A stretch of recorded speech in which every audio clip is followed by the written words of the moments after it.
The Met Gala is officially over. Dead. Done. Once the apex of high fashion culture and A-list celebrity, the gala now looks more like a sad sack D-list, past its prime wannabe version of its old self. It's closer to today's nerd prom White House Correspondents' Dinner than the center of the celeb and beauty universe as it used to be. This year's theme was superfine, tailoring black style, an homage to black dandyism. What's that, you ask? No one has any idea. Prepare yourself, however, for a deep dive into leftist, academic, gobbledygook, nonsensical talk, which is probably how it got chosen as the Met Gala theme. That and their desire to pander to black people. The Met says black dandyism came from the intersection of African and European-style traditions, of course. What does that mean? I have no idea. But it seems to be based on a 2009 book written by a woman named Monica Miller called Slaves to Fashion, Black Dandyism and the Styling of Black Diasporic Identity.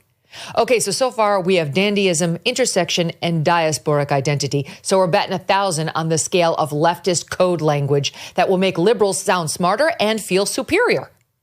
Ms. Miller's book provides as follows, quote, "The black dandy's style is, from the beginning, always simultaneously personal, cultural, representative of the race, and about representation, even as it evaluates norms of racialization, class privileges, gender assignments, and the rules of sexuality in ways similar to that of his European dandy brothers."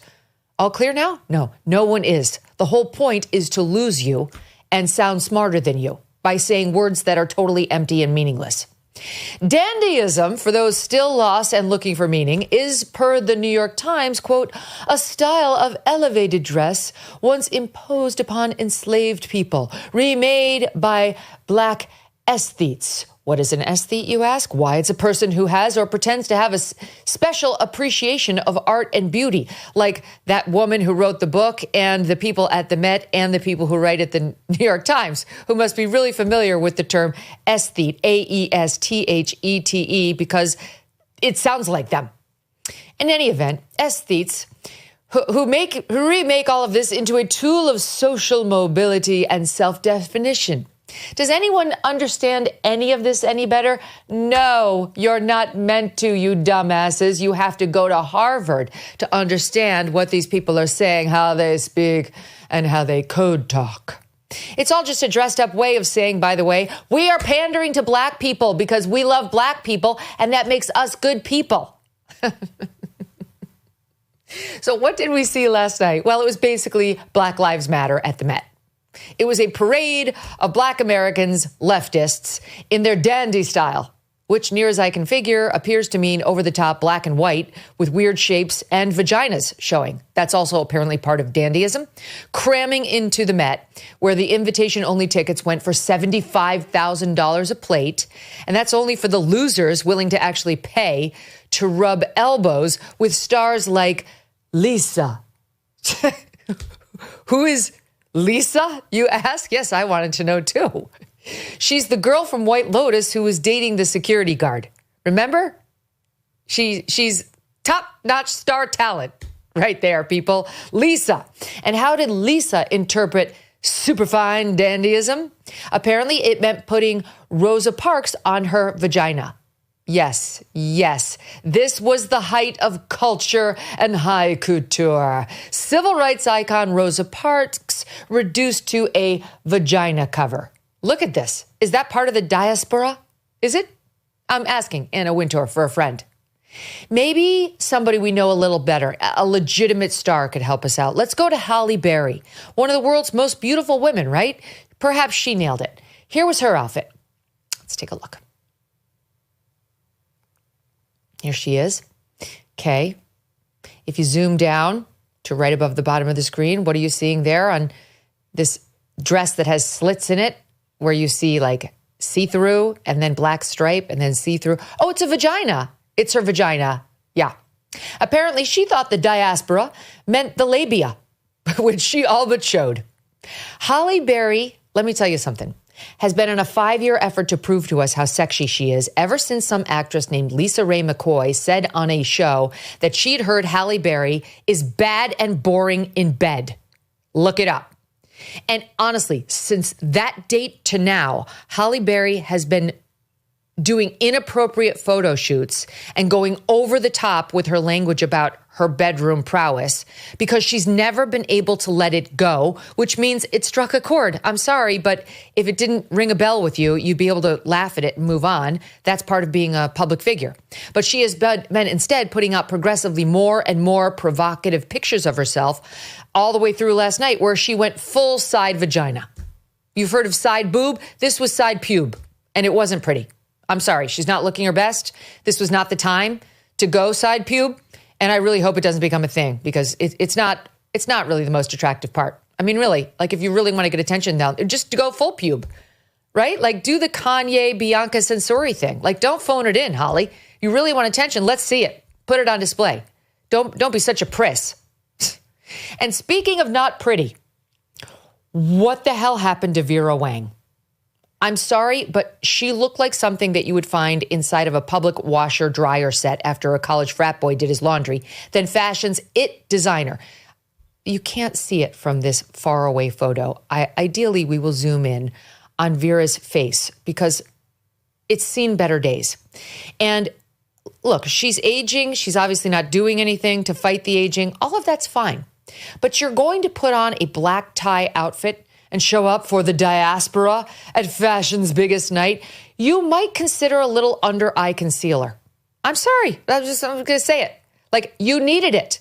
If you can get away with it and you don't need it, more power to you. Vera, I'm here to tell you, you needed it, along with some mascara and a little blush and maybe a cameraman who was farther away.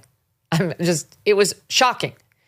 And while we're being mean, what were you thinking, Pamela Anderson?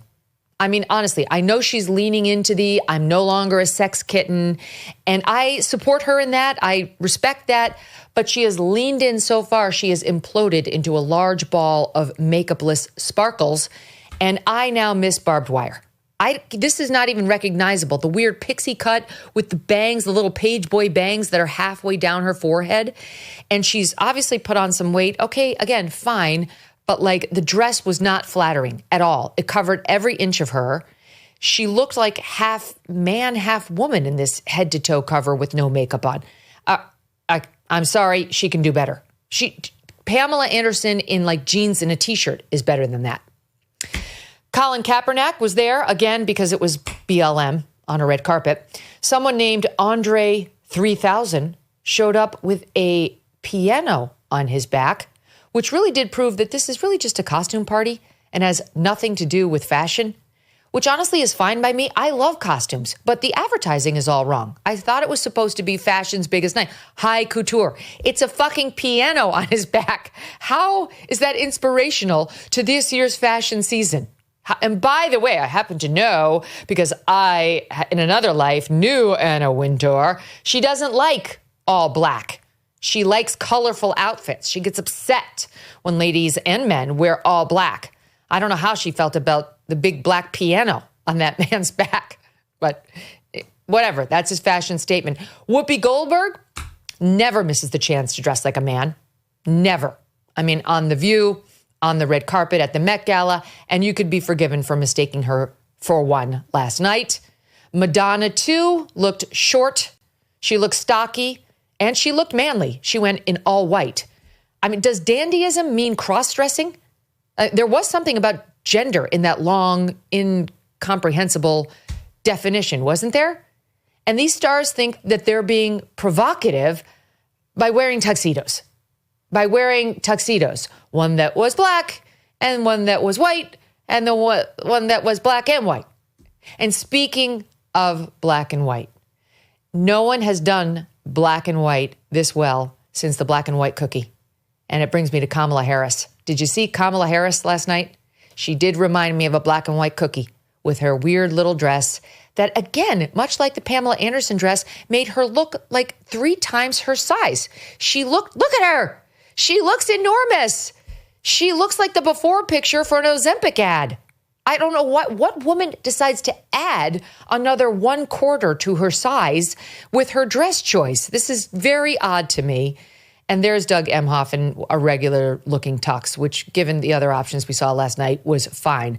But in general, these women wearing black and white or black and white in a tuxedo is boring, as were most of the looks, boring and done. One of the only ones who dazzled at all was Diana Ross. And yes, as the papers all said today, coming up with the same headline, she reigned supreme. And she did wow everyone. I mean, any of us in an 18-foot train would wow anyone. Apparently, people were pissed because they had to get off the stairs so she could enter. But you know what? Stardom has its privileges, so I kind of support this. She looked awesome, and it's great to see some of our old Motown royalty still around and asserting their proper place in the pecking order.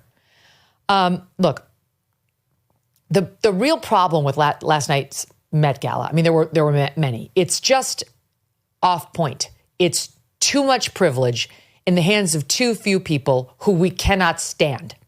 I mean, the stars don't have to pay that $75,000 a ticket. That's truly just the loser wannabe star fuckers who pay that money so they can sit next to Lisa.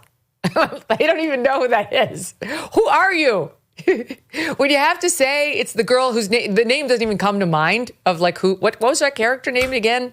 She dated Gaetan or whatever his name was. Like that's how you got to be, you know, like the famous person. That's why you're here. And by the way, it pretty much was the White Lotus Met Ball. There were like Black Americans and then the White Lotus people. Here's Lisa in that movie. And then the White Lotus people. And like, not for nothing, but Patrick Schwarzenegger, the Nepo baby of Arnold Schwarzenegger and Maria Shriver, was, speaking of dandy, looking a little light in the loafers. Now, that's fine. There's nothing wrong with that, but I think he's hetero, and that was not a good look for him because he had cinched that tiny little waist as small as the David Muir waist in the fireman's jacket with the clothespins in the back. I miss men. Why does going to the Met Gala, I mean, you have to look like a girl? I prefer the Doug Emhoff look, frankly. He looked like a tiny little cinched waist girly girl. Dandy. I mean, dandy, I can't get back on the definition of dandy, but it does have sort of a gay connotation, and Patrick Schwarzenegger was leaning in. But the point is, this thing is so over the top with its privilege and its wealth and its people who are totally fucking out of touch, rubbing elbows with one another. It brings a little vomit to one's mouth. And that's why we watch it, to hate watch it. And now this year, they added in the extra element of the total fucking pander. Sorry, that's 3 F-bombs in the top 10 minutes. My apologies. Of the total pander. And we're done with that. Anna, I guess you didn't get the notice. Or maybe she did, and this is just Anna Wintour, one of America's richest, meanest bitches, trying to declare herself as part of the resistance. She's the new face of the resistance. The biggest bully in America, with more money and access to power than virtually any other American. Now she's going to be the new resistance because Trump and the majority that elected him have said, we are done dividing ourselves by race. We're done leaning into things like the black diaspora. Okay? Fashion is fashion.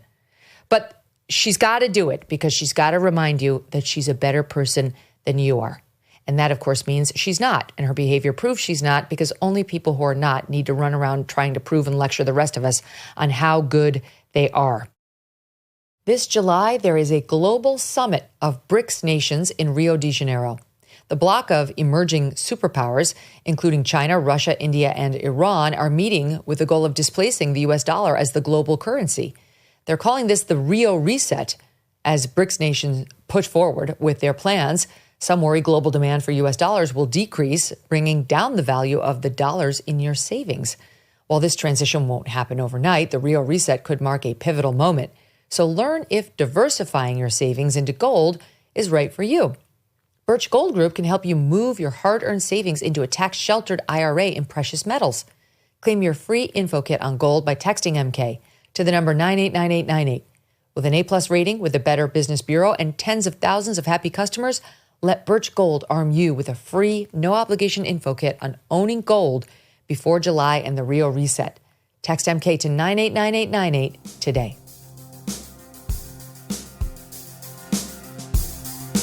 Thanks so much for watching. If you like what you just saw, hit the subscribe button for more clips and full episodes.